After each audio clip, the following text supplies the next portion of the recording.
Everyone, চলে এসেছি তোমাদের সাথে আবার নতুন একটা ব্লগ নিয়ে। তো আজকে ব্লগটা হতে চলেছে খুবই স্পেশাল। অনেক দিন যাবত আমি ব্লগ আনি না, তো চলো আজকে একটা ব্লগ তোমাদের সাথে শেয়ার করছি। ভাবছিলাম আমি ব্লগটা করবো, তো তারপরে একটুখানি পেয়ে গেলাম মনের জোর। আমার বান্ধবীও বললে যে তুই তাহলে ব্লগটা যখন যাচ্ছিস তো ব্লগ কর। তো এবার বলি স্পেশাল কারণটা কি। কালকে আমাদের এখানে হচ্ছে শেতলা পুজো, তো কালকে হচ্ছে বড় বোনের পুজো, মানে আমরা এখানে ওনাকে বড় মা বলি। তো ওনারা তো 7 বোন, তো 7 বোনের বড় বোনের কালকে পুজো। তো কালকে ভীষণ মজার, মানে আমি খুব ওয়েট করে থাকি বাৎসরিক পুজোটা মা শেতলার, যে কবে হবে, মানে আলাদাই একটা অন্যরকম আমার মজা কাজ করে। আমি জানি না, আমি ভীষণ খুশি। ঠিক আছে, তারপর আমি কালকে আমার জন্ডিও কাটবো। যারা যারা থাকো এখানে তারা তো জানোই যে কী হয় না হয়, যারা যারা জানো না তাদের বলে দিই। আমি যাবো আজকে একটু মিষ্টি আনতে, কারণ উনি একটা দোকানেরই মিষ্টি খান। এটা একটা পরের স্টোরি তোমাদের সাথে শেয়ার করবো, এই ভিডিও লাস্টেও শেয়ার করতে পারি, এটা আমি তোমাদের একটা পরেও শেয়ার করবো। উনি একটা দোকানেরই মিষ্টি খান, সেটা হচ্ছে ভীমচন্দ্র নাথ। আর যে মিষ্টিটা খান সেই মিষ্টিটা বিগত, এটা হচ্ছে এই বছর যে পুজোটা হচ্ছে সেটা হচ্ছে 183 বছর এই বছর। তো 16 আনার পুজো বলে এটাকে। মানে বাক্স মিষ্টিটা আমি দেখাবো, আমি নিয়েছি ঠাকুর ঘরে রয়েছে। একটা এইটুকু মিষ্টি থাকে চৌকো, ওটার দাম 1 টাকা ছিল, এখন সেটা 5 টাকা। পরের বছর দেখলাম আজকে কি দোকান থেকে বললো 7 টাকা করে দেবে। তো যাই হোক, যারা যারা দেখতে চাইছো পুজো, আমি মোটামুটি লিঙ্ক দিয়ে দেবো তোমাদেরকে, ঠিক আছে? তোমরা সেটা দেখে নিও। আচ্ছা, এই হচ্ছে আমাদের ভীমচন্দ্র নাগের মিষ্টির দোকানের লাইন। আমি জানি প্রত্যেকটা বছর আমরা প্রত্যেকেই জানি যে এটা 5টার পর থেকে দেওয়া হয়, কিন্তু এবছর 183তম বর্ষ পুজো সেহেতু দুপুর 1টার পর থেকেই মিষ্টি দেওয়া স্টার্ট হয়ে গেছে। সেটা আমি জানতাম না, তাই এত লাইন। আর তাছাড়া যে বাক্সটার মিষ্টি 5 টাকা ছিল সেটা এখানে লেখাই রয়েছে যে 7 টাকা হয়ে যাবে নেক্সট ইয়ার থেকে। তো প্রচণ্ড ভিড়। তো তারপরে আমি চলে গেলাম হচ্ছে মায়ের মন্দিরের দিকে। এটা হচ্ছে আমাদের মায়ের মন্দিরে ঢোকার যে রাস্তাটা, সেখানটা একটা বড় করে প্রত্যেক বছর ওরা এরকমভাবে গেট করে, ঠিক যেরকম আমরা দুর্গাপুজোর প্যান্ডেলে ঢোকার সময় ঠিক যেরকম একটা হয়, এটা পুরো সাজিয়েছে মায়ের মন্দিরের রাস্তাটা। আমি বলেছিলাম যে আমি তোমাদেরকে যে আমি ডন্ডি কাটবো। তো আমি 2023-এ শ্যামনগরে শেতলা পুজোয় কেটেছিলাম, আমার একটা বোনের বাড়িতে পুজো হয়েছিল। তো এবছর আমি এখানে কেটেছি। বিশ্বাস করো, খুব খুশি নিয়ে পুজোটা আমি করেছি। ভীষণ, মানে কী বলবো, মনের একটা এক্সাইটমেন্ট আমার কাজ করছিল। খুব ভালোভাবে মায়ের পুজো দিয়েছি। যা দোষ করেছি যেন সব কিছু ক্ষমা হয়।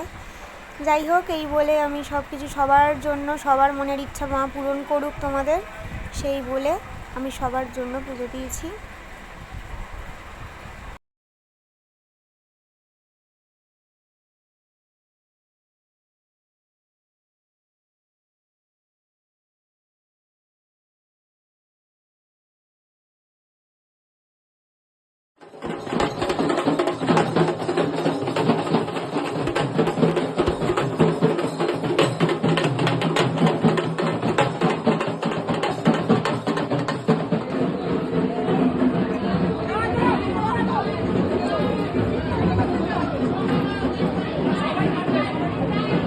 মন্দিরের সামনে এখানটা ভিড় হয়ে যাচ্ছে কেন? এখানটা ভিড় হচ্ছে কেন?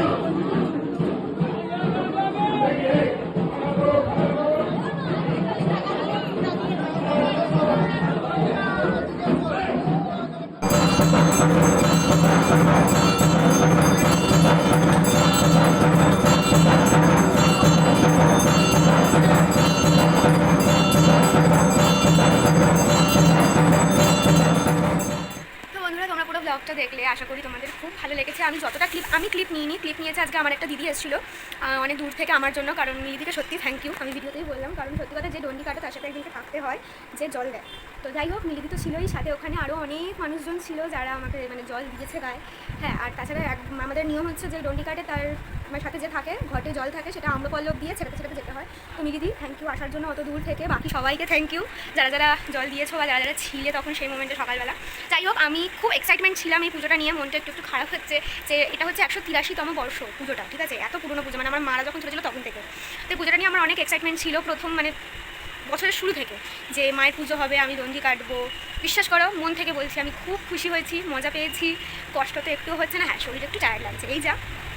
তো যাই হোক, তো সকালে গেলাম, পুজো দিলাম, পুজো দেখে এলাম। আর সকালেও খুব ভালোভাবে মাকে দর্শন করেছি। বিকেলেও গেলাম, বিকেলে আমার এক বন্ধু বোনই বলতে পারো, আমার থেকে ছোটো, ওর বাড়ির পুজো, যেহেতু আমাকে লাইন দিতে হয়নি এখন ঠাকুর দেখতে গিয়ে। আমি ওদের ঘর থেকে একটু বসলাম, ও বসলে একটু গল্প করলাম দুজন মিলে, তারপরে ওখানে পুজো দিয়ে। কিন্তু আরতিটা দেখতে পাইনি, এত ভিড় হয়ে গেছে, মানে আমাকে মনীষাই বললো তুই আরতি দেখতে পারিস, কিন্তু তোকে এর কোলে তার কোলে উঠে দেখতে হবে।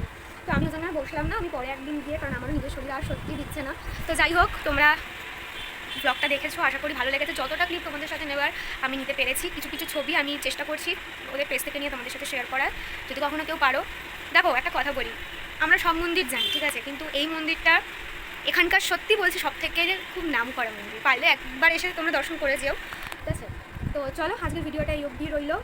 ভগবান তোমাদের সবাইকে ভালো রাখুক, মা তোমাদের সবার সকল ইচ্ছা মনে পূরণ করুক, এই বলে আজকের ভিডিওটা আমি শেষ করছি। দেখা হচ্ছে আবার পরের কোনো ভিডিওতে। ততক্ষণ সবাই উড়ানের পাশে থেকো, উড়ান মানে ঐশীর পাশে থেকো। ভালো থেকো, সুস্থ থেকো, টাটা। মায়ের সাজ, তার বাৎসরিক পুজোয় মায়ের মুখটা ভীষণ মিষ্টি, মানে দেখলেই একটা আলাদা রকম শান্তি লাগে। তো যাই হোক, ভগবানের কাছে প্রার্থনা করি তোমরা প্রত্যেকে খুব খুব ভালো থেকো। টাটা।